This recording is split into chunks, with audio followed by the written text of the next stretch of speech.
We're going to go ahead and get started. It is 10 a.m. And as you guys are grabbing your seats, just want to remind you of what Love Life is. Love Life mobilizes evangelical churches to come around abortion vulnerable families. The mechanism we use to do that is our 40-week journey of hope, which runs from mid-February to mid-November every year. Currently, we are doing that in 13 cities. You can see our locations on our website. And we have one official location in Pomona here, and then we have 5 additional California locations that will be launching, God willing, in 2022, and maybe even more that we don't even know about, that the Lord would use this conference to stir people up. And so when we meet with churches and pastors, we ask them to adopt one of those 40 weeks.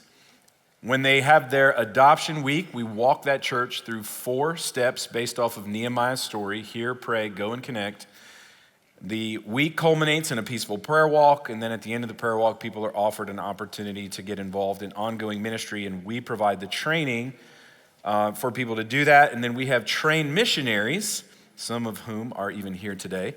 We have trained missionaries then that work on the ground with folks just like you and me who are trained and ready to volunteer and give their time.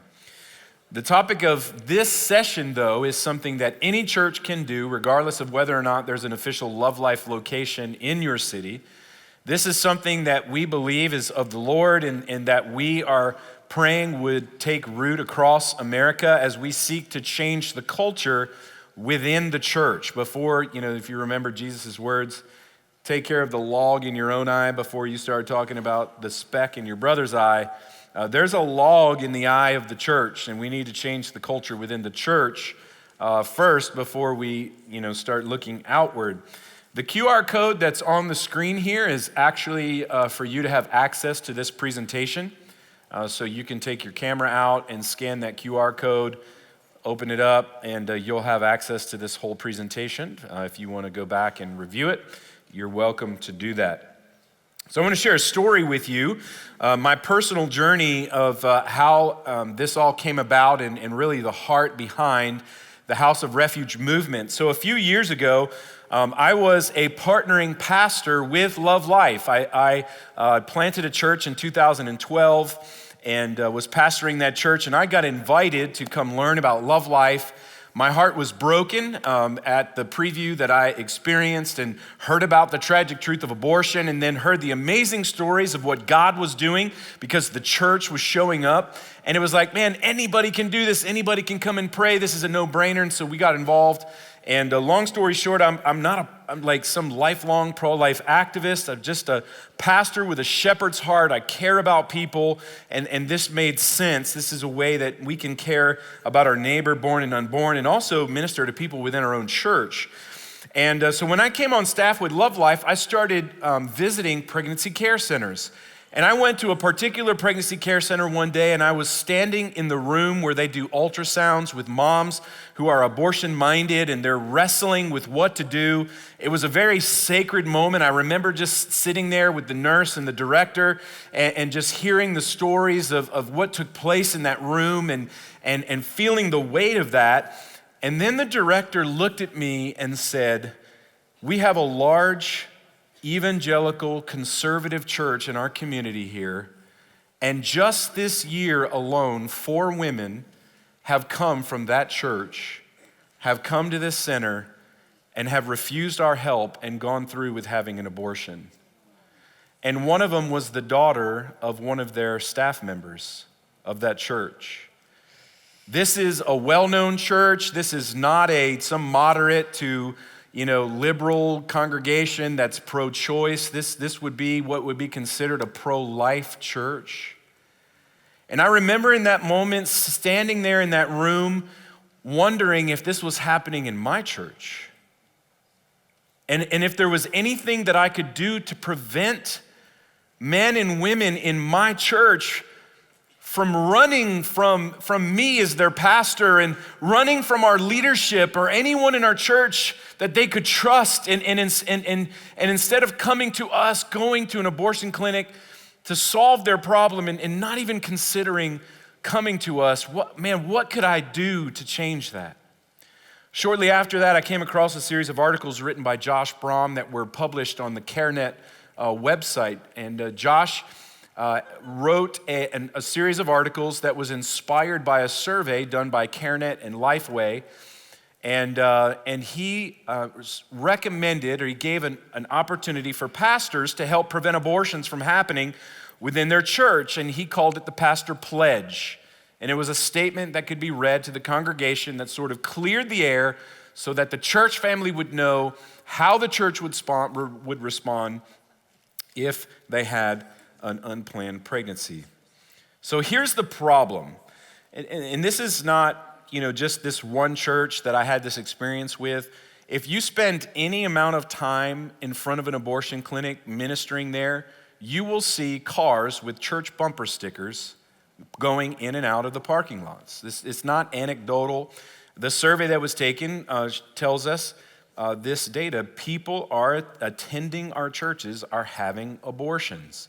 In the survey done by CareNet and Lifeway, 40% of women who they surveyed that had an abortion were attending church on at least a once a month basis. So whether or not they're born again, that's not the debate. The reality is people attending our churches are having abortions.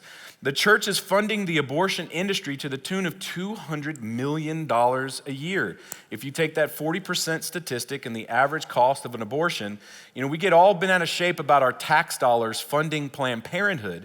But the reality is people from attending our churches, because of the culture within our churches, are having abortions, and we're sending our money to the abortion industry by having abortions. And so is there anything that we can do to prevent this from happening? Well, why is this happening? Our churches should be places of safety. They should be places of refuge. And for me as a pastor, it breaks my heart, the reality that people would run from us rather than run to us. One of the culture shifts that we talk about is we want to see a culture where men and women run to the church for the solutions to their problems. And I believe that you sitting in this audience, you share that same conviction, that you would want men and women in your church to or even just imagine a neighbor, a person in your small group, that the culture within your church is such that people don't have to live in secrecy.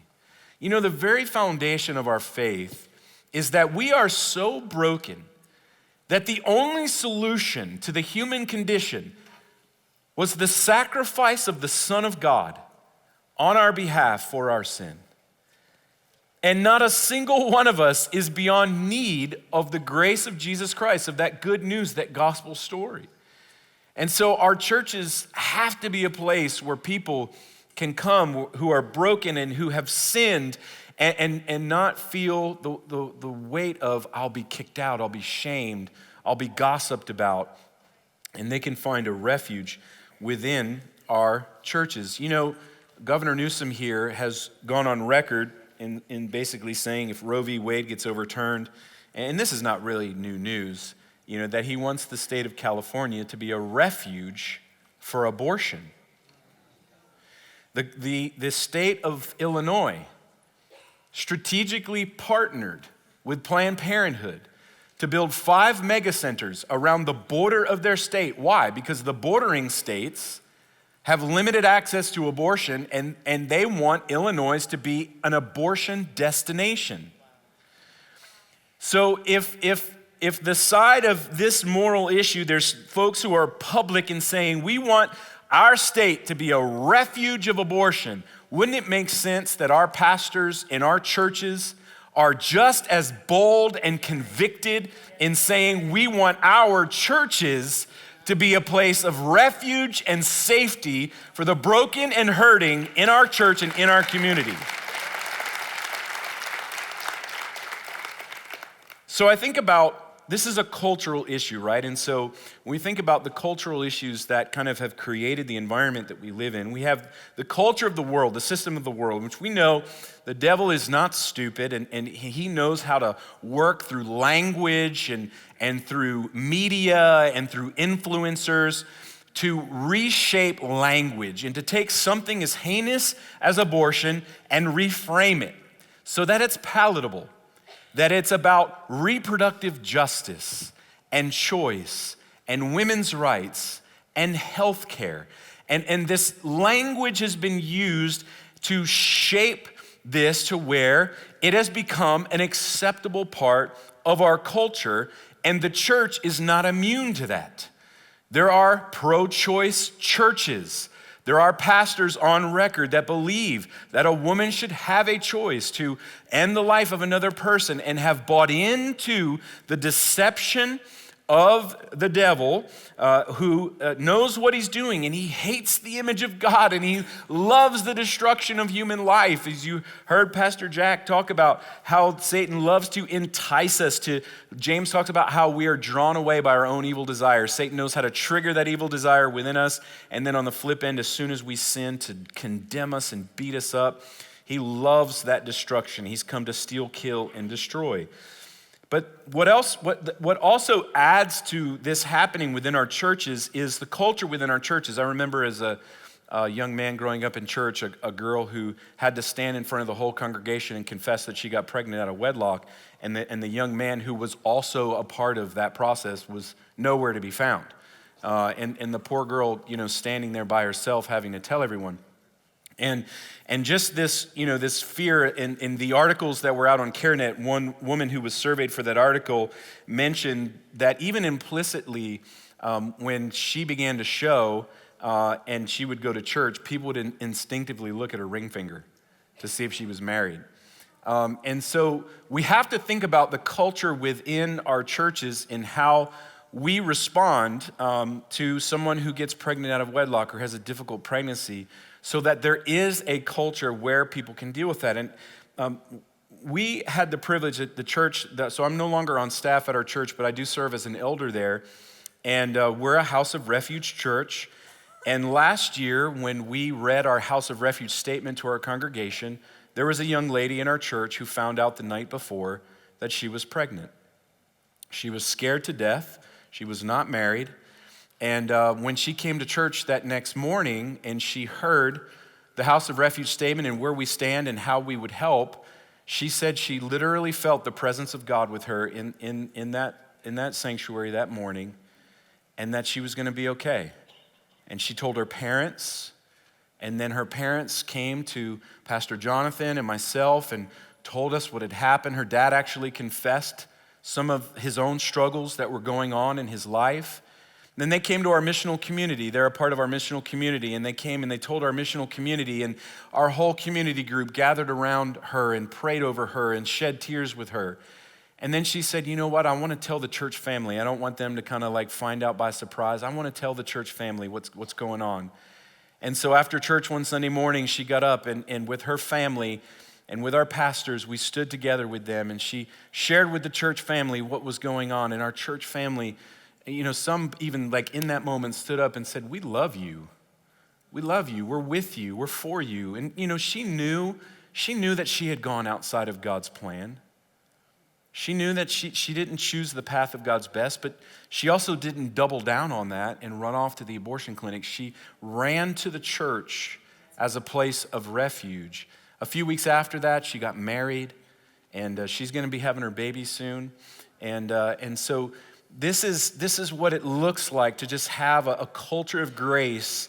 We're not dismissive of sin. We don't minimize that. In fact, grace is beautiful because we know the reality of our sin, and we know that we need Jesus.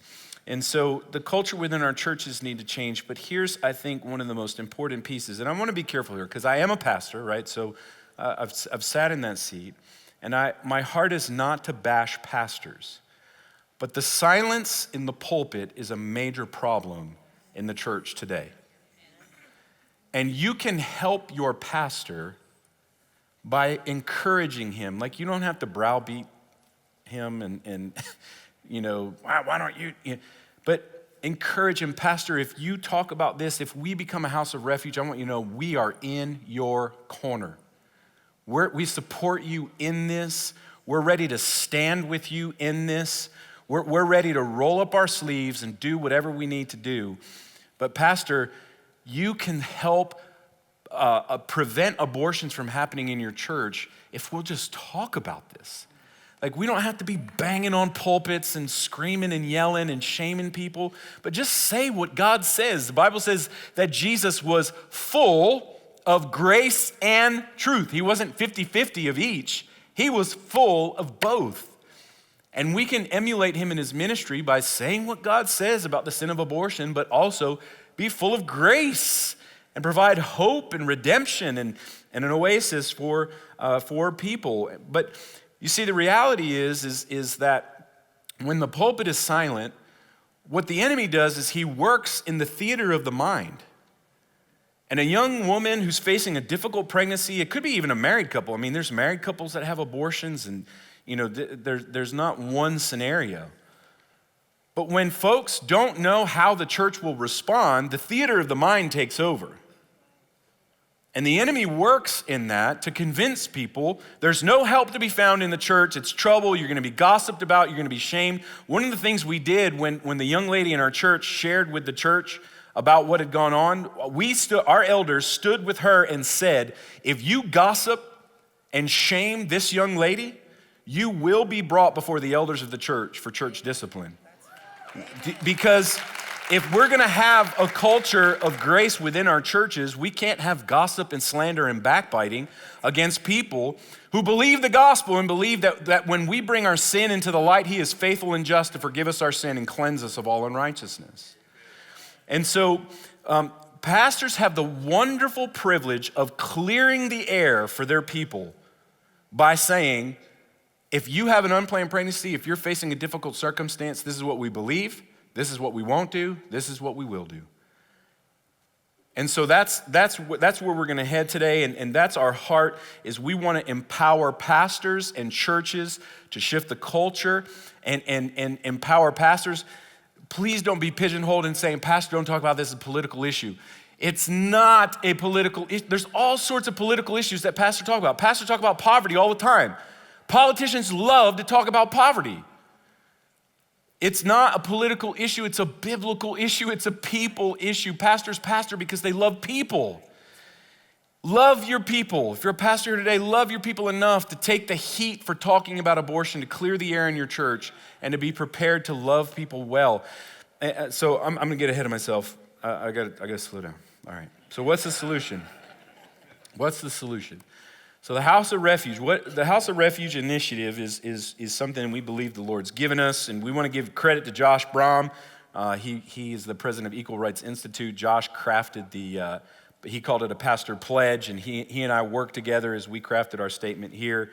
But a House of Refuge initiative is, and what a House of Refuge church is really just this. It's local churches with leadership that compassionately disciples their people in God's word to love their neighbor, born and unborn. See, our ministry, we believe, really this is about discipleship. It's about teaching our people to obey all that Jesus has commanded. And so really at the core, this is really about discipleship. We want to reframe this. Like, let's take it back of, abortion's a political issue. Let's not talk about it. No, this is discipleship. This is soul care. This is loving our neighbor as we love ourselves. And when that happens, this is what can take place. So when a church becomes a house of refuge, this is what we believe can happen. Number one, we'll stop abortions from taking place amongst those who are attending our churches. Again, I'm not concerned. It's like, can somebody who's a Christian have an abortion? Like, I don't even want to get into that debate. The reality is just this, is people who are attending churches are having abortions, and we can help prevent that from taking place. It's a worthy cause. There's a statistic that's thrown around often, 54% of men and women who've had an abortion in their lifetime claim to be Christian. So can you imagine what would happen to the abortion industry if we just dried that up? Like, if you lose 50% of your business, that's a big hit. I don't know if you can survive that.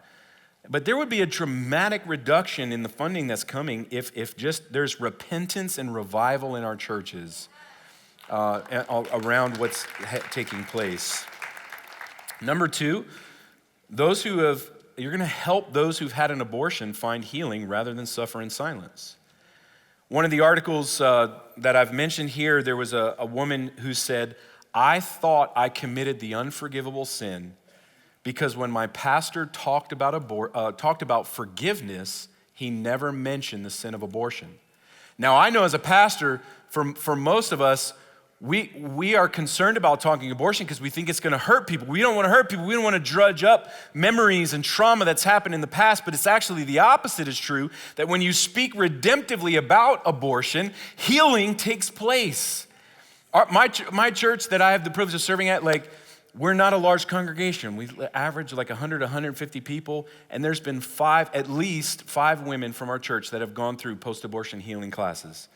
Couples that were silent about it, nobody knows.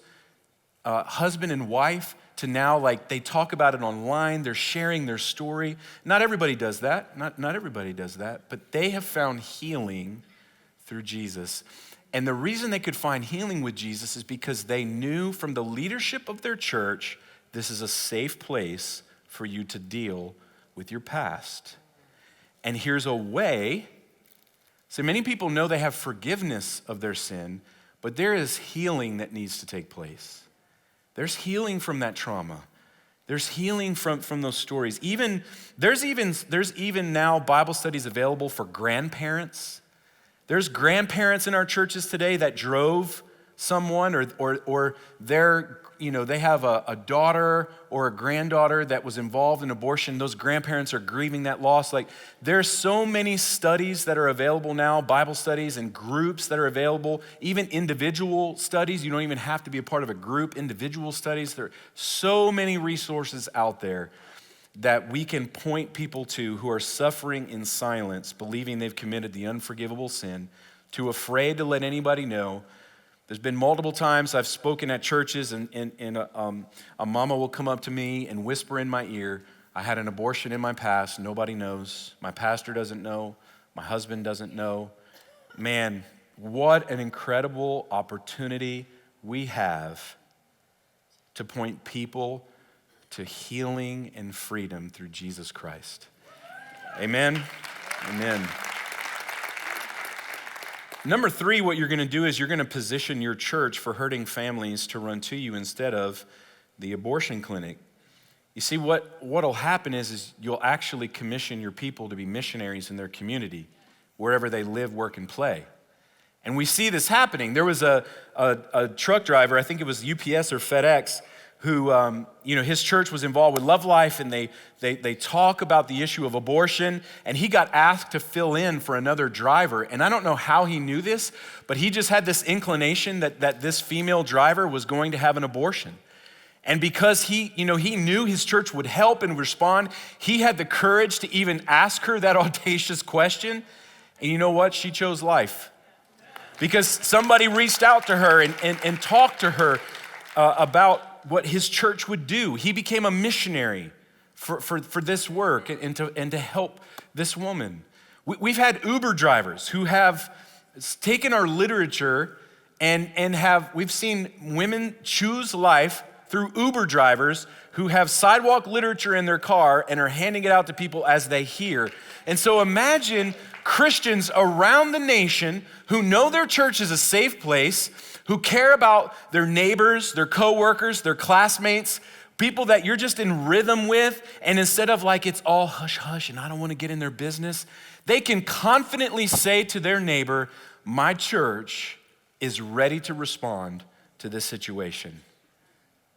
Because they know where the church stands, they know how the church will help, the church is equipped and prepared. So, you might be thinking, especially if you're a pastor here today, I am already spinning 25 plates. Please don't give me another plate to spin. And so in our heart as a ministry is not to add plates to the pastor's repertoire of plates that they're spinning. We try and pre-package and provide as much training and help as possible to local churches. So what does a House of Refuge church do? It's very simple. Number one, you read the House of Refuge statement to your people 2 times a year, at least 2. Now, you can do it more if you want to. For us, we do it when we do our Love Life Week, and we do it Sanctity of Life Weekend, which was just last weekend. We read the statement to our folks. It says very clearly, this is what we believe, this is what we won't do, this is what we will do. And clear the air and let people know, hey, we're not going to be coerced into being silent and being bullied. We are who we are. We love people, and because we love people, this is what we want to share with you today. So you read the statement, so you're clearing the air with your people. Your church knows how you will stand. Secondly, you provide a rep. So the idea, and maybe if you are here today, but your pastor's not here and you want to take this to him, one of the things that would be a blessing to your pastor is if not only you tell him, hey, there's this great idea, but that you would offer to him, and I would like to be our rep. Or at least be willing to do that, or find someone to do that. I can tell you, as a pastor, a lot of people bring a lot of wonderful ideas, that they want to see happen, but they're not willing to do those ideas, and it's kind of discouraging to the pastor. And so, be willing to do that. So, but what happens then is you're going to meet Anna here in just a few minutes. But when the church signs up to become a House of Refuge church, you tell us who your rep is. And then we train that rep to establish the ministry in your church that's ready to respond to those families who say, we need help.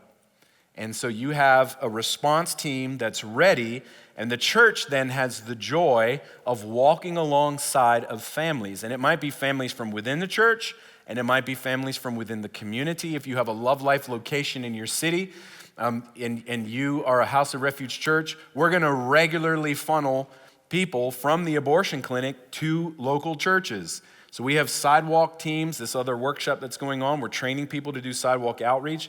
There's a really important handoff that has to happen. And sometimes it goes from sidewalk to pregnancy care center.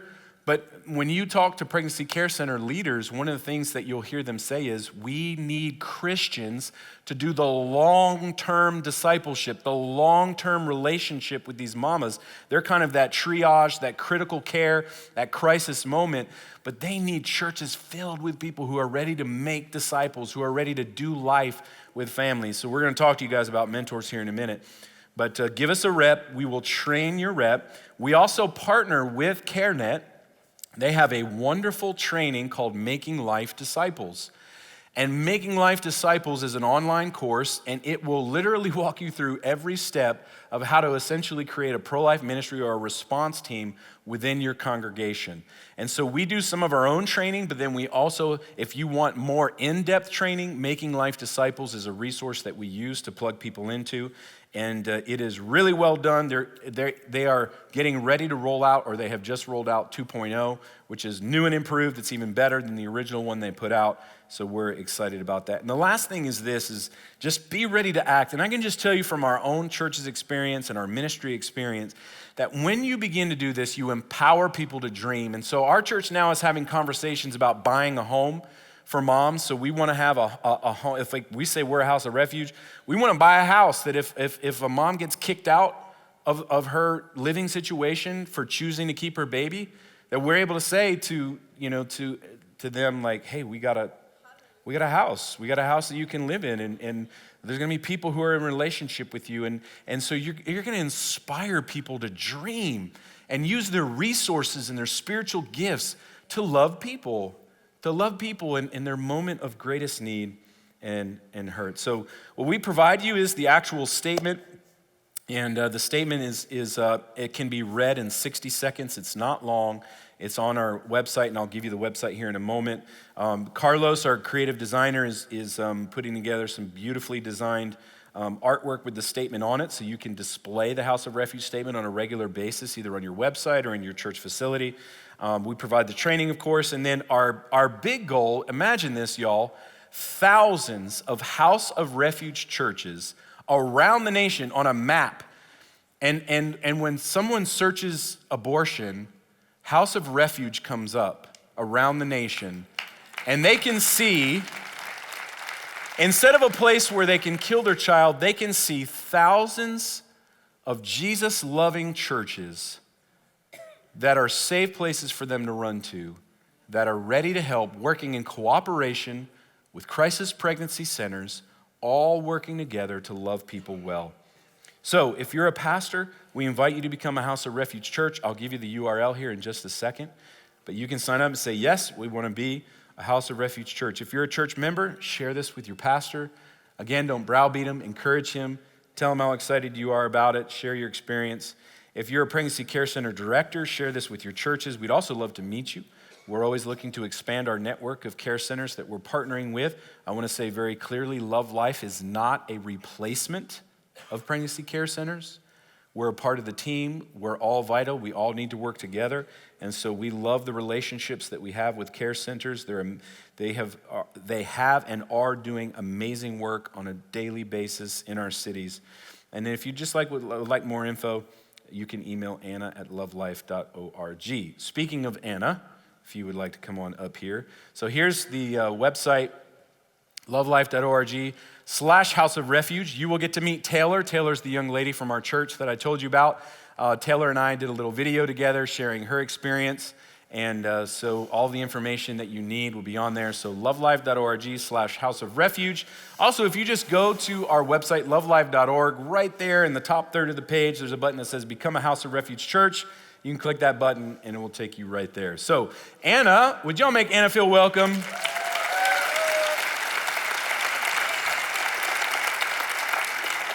Anna is our behind the scenes, get it done, do it all ninja. And she is an incredible blessing to our ministry. And if you get involved in this way or with mentoring or any of our connection points, at some point you will get an email or a phone call from Anna or someone from her team. She helps get people connected to the training and ongoing ministry and then connecting people who get trained to our missionaries. And she is awesome. So public speaking is not one of her most favorite things to do. Not at all. So make her feel welcome and encouraged, be responsive. But Anna's going to share with us about mentors and the important part that mentors play in this movement of changing our culture. So Anna. Thank you, Josh. Josh is amazing. Give it up for Josh. Thank you, Josh. He really is. He's one of my favorite people. Definitely keeps me encouraged. We got a great team, and so happy to serve. And my biggest role is to serve you guys, people that want to get connected, folks that want to learn more. I have a burden, I have a passion. What do I do next? Many of you I may have spoken to on the phone. Many of you may have emailed. I probably met you outside. I love people. And I think as Christians, we should love people. Jesus loved people, right? So that's really what mentoring boils down to. Life discipleship mentoring is being Jesus with skin on. Think about the Good Samaritan. We talk about that a lot, obviously. That Samaritan went alongside that man that was in the ditch. His neighbor passed him by. The church passed him by. But that person that you would least expect came alongside and helped to ease his pain, to ease his worry. And that's what we should, of course, strive to be, because that's what Jesus called us to do. He also told us to make disciples. And we believe that as men and women start turning to the local church, and we're believing for this culture shift, that we need to have men and women who are trained, equipped, feel confident and ready to take on that role as a Good Samaritan. And so the QR code here, there it is. This QR code here will actually give you access to the mentor training packet. It's very simple, easy to understand, how to step by step. I think it's like 10 pages. If you really want to know how to mentor a mom or dad who's in a crisis, very simply, feel free to access that anytime. I'm going to take you through, of course, the slides here. You'll have access to that with that first one. But it's a joy and an honor to walk alongside mentors. I just love mentors. These people are selfless. They really understand what it means to lay aside your life for that person in need. And so I get a little emotional because I'll tell you a quick story. When I was 22, I found myself in an unplanned pregnancy myself. And I had an abortion scheduled on a Monday. And the Lord encountered me on a Sunday. And I chose life for my child. He's 14 now. He's the love of my life. Oh, yeah. But I couldn't have really walked that out without the support of my friends and family. In that situation, I was desperate. I was scared, and I, had no clue. I was not in a relationship at the time, so I didn't really know what to expect, but it also led me to Jesus. I wasn't a Christian. I went through that process and through that refining fire, and I met the Lord, which was the most amazing blessing for me. And so we want to see that for these women and men that we're encountering in our own churches, of course, which Josh had mentioned, because we have hurting and broken people right here in the pews that we need to know how to minister to them in their time of need. But we're also faced with a culture of death, and we have people that we're encountering week after week at the abortion center, and we need to, as a church body, to be equipped to be able to walk alongside those hurting families, those scared and vulnerable women who have been discarded like the man in the ditch by the world. Satan told a lie. He told her that lie that this person loves you, or if you know the lies that are told in those situations. And then she finds herself pregnant and alone and scared. And the culture of death is telling her the next step is to have that abortion. It's just a medical procedure. It's like going and getting your wisdom teeth pulled. No big deal. And we know that that's not true. And if you are in this room in the hearing of my voice and you have experienced abortion and you are in need of healing, we are not a ministry of shame and condemnation. There is healing for you. You can visit Restored at lovelife.org or go to lovelife.org/restoredlife. We can get you connected to free and confidential materials to help you along your journey of healing. And when you are healed, of course, a lot of times the Lord will call us to something greater. And I believe that those who have experienced unplanned pregnancies, abuse, abortions in their past can really be used of the Lord to help disciple these men. Yeah, go ahead. And if you do not have to have a doctorate, you don't have to be a church leader, you don't have to have all of the knowledge in the world, you just have to have a passion to love people. Mentors are vital. When we're talking about a culture shift, we're talking about really, it's literally turning this ship around for life. They are the calm in the storm. They're the ones, they've been through it. They've done life, and now they're ready to turn around and take their sister or brother's hand and lead them through. And a lot of them end up a lot like my story, where they find along that path Jesus. It's awesome. It's not a prerequisite. You don't have to be a Christian to receive help.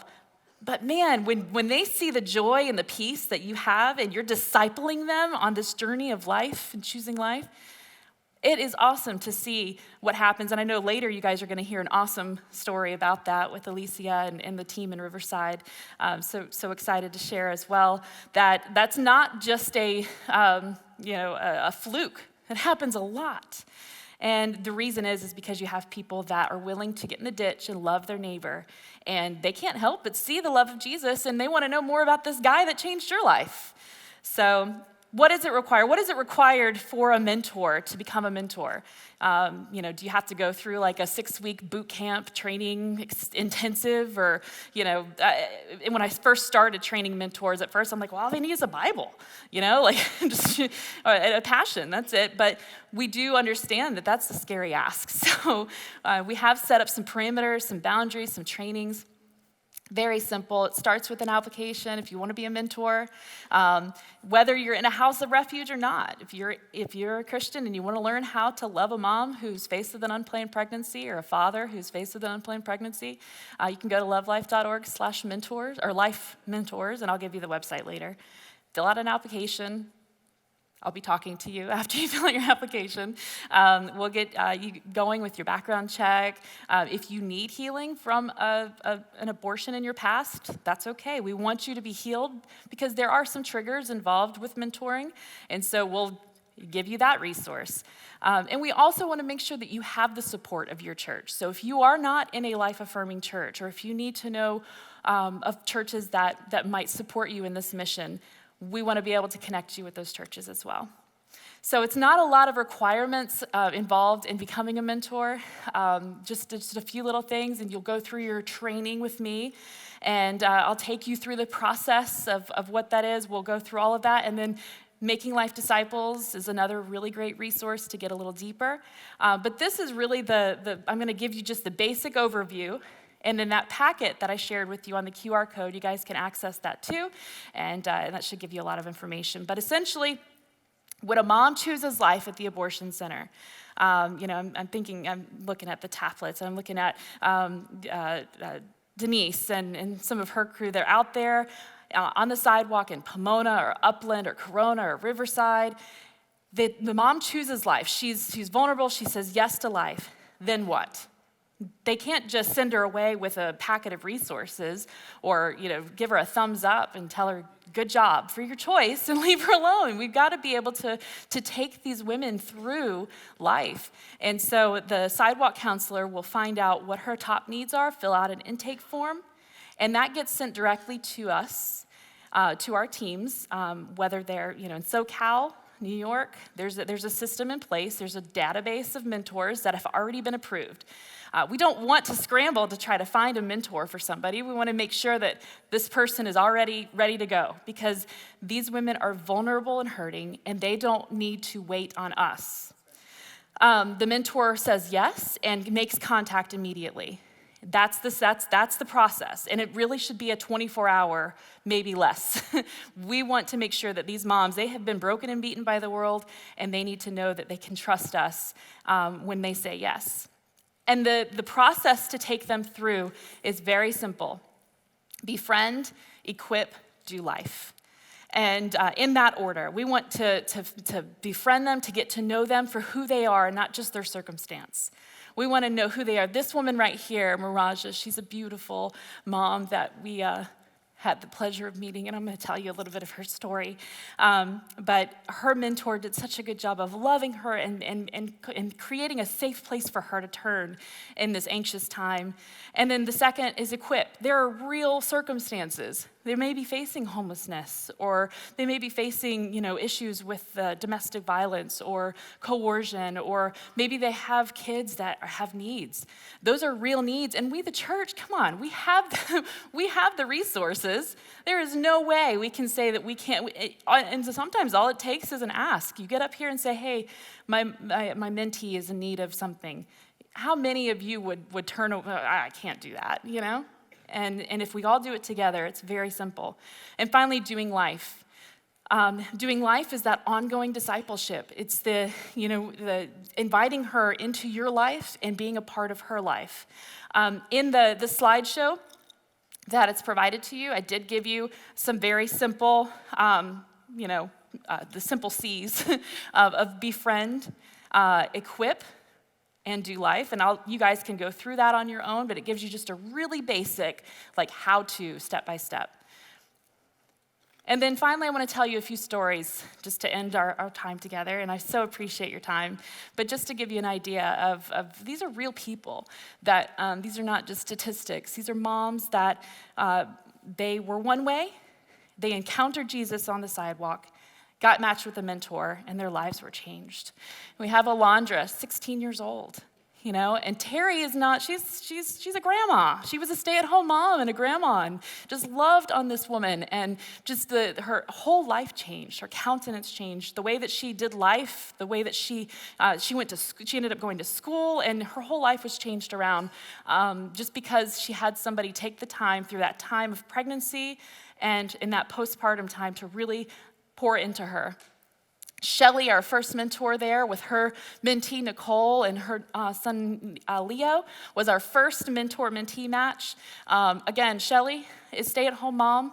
She wasn't a big ministry leader. She just had a heart to love people and serve people.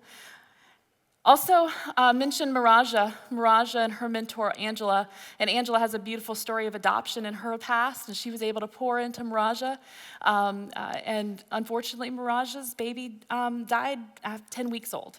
After birth, he died of SIDS, but she's having another baby, and she's getting married, and her mentor never left her side.